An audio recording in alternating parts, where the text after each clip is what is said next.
In this video, I'll be taking a look at the Kaiyodo Revoltech Mirko from My Hero Academia. Now, this is not part of the Amazing Yamaguchi line, sadly.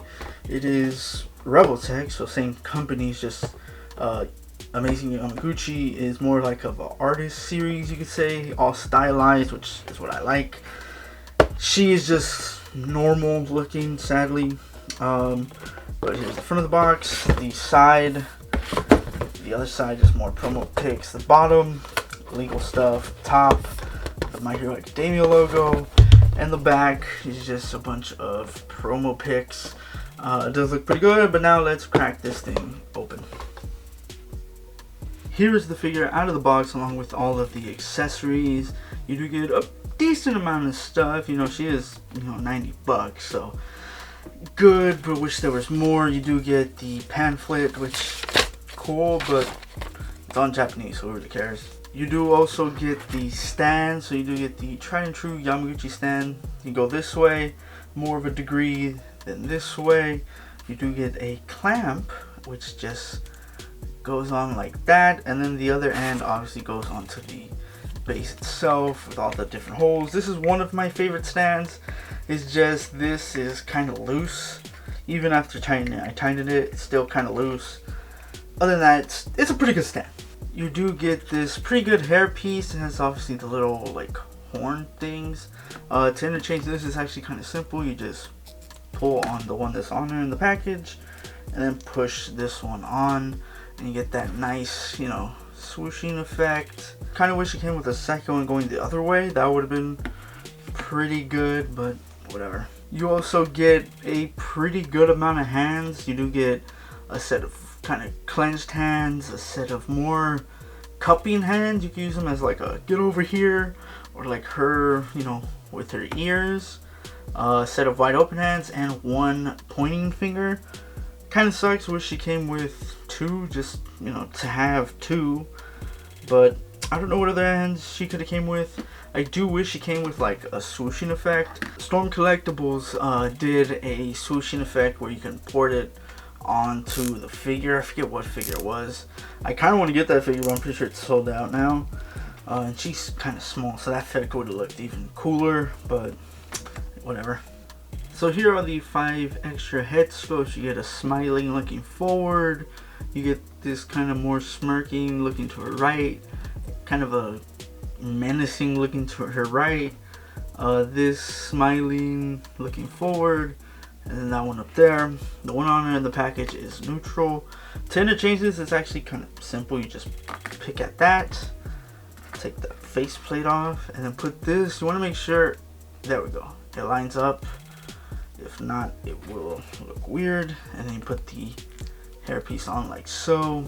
Once you do that, she does look pretty good. So now let's talk about the figure itself. The head and neck do move, so you get a pretty good amount of range. Do wish these were on a ball joint, but they're not. A little bit of pink in there. The faces, all the faces are clean, I will say that. A little bit of paint for the horn things. The back of the head is also hinged, which cool. But then when you spread it out, you have that opening from the front. Not that bad from the back. I don't know what they could do. Maybe like a ball joint. You could take a piece off and on or something. I don't know. But and that you do want to be careful with. Which, get back on there. These do get kind of loose over time. You do have the nice paint throughout in the chesticles. Pretty good, if I do say so. The skin tone throughout is also consistent. The shoulders do hinge up all the way. Down, they rotate. Bicep swivel, do have a butterfly joint in there, but it only moves back more than forward. Single elbow, which kind of sucks. I don't know. I just feel like for someone like her who doesn't have armor, she should be able to move more forward. Like you could cut in there, Same thing here at the feet, which we'll get to. Ball hinges at the wrist, so you can configure those whichever way you prefer. As for the torso, you do have a joint up top, a joint at the bottom, and with that you get some beautiful pivot side to side. Like, look at that. That's good. Back, she can kind of arch it. forward a really good amount. So that's how you know it's a Yamaguchi figure. Good amount of forward. The paint throughout is, again, clean with all the colors. Don't know what that C stands for, but consistent along with the skin tone as well. So that's cool. Nice gold and black paint there. Thigh swivel. The legs, again, are really squeaky, but can give you all the rings. Look at that. Thigh swivel. Double elbows. Now they do move all the way. Again, if this was part of the Amazing Yamaguchi line, this cut right there would go deeper, and she would have the calf cut, which I love that joint. It's just a Revoltech joint, and you can obviously swivel it and hinge it even more. So here, and then you can hinge it where she basically touches her ass, but you can't do that here, sadly, because she doesn't have that. But she does have a foot swivel. The ankles move down, up, toe articulation, and ankle pivots. So overall, she is a good figure. All that paint and stuff.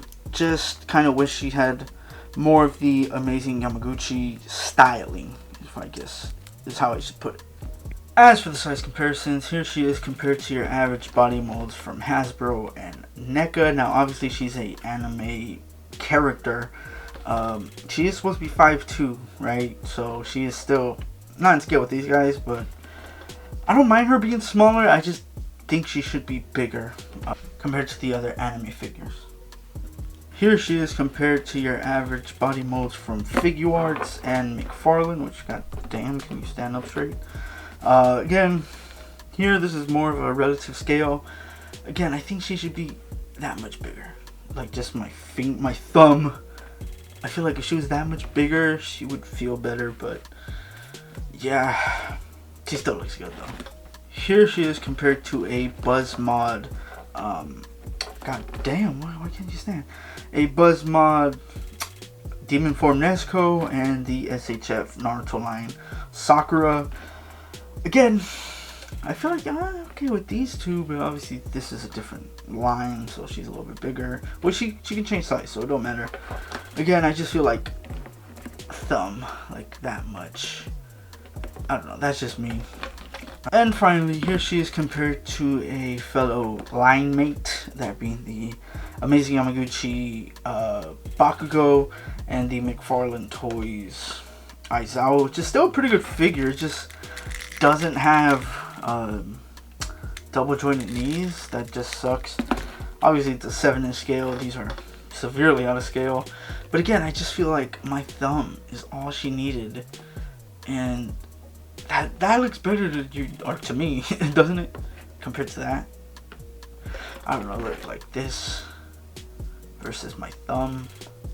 It's like a little bit, but I just feel like that would have been better. So what are my thoughts on this figure? It is a pretty good piece overall. Now I did pay about $90, I want to say, from Ami Ami not that long ago. So for that price, I think she is worth it. I do wish she came with more stuff for the price. Some sort of effect or something, that would have been cool. But overall, do like it. I do recommend it. I just love Mirko. Even if Figuarts does her, I'm gonna pick her up. I haven't picked up any of the Figuarts ones. I might, you know, if they do different characters. I don't know. We'll see about that. But overall, she is a pretty good figure.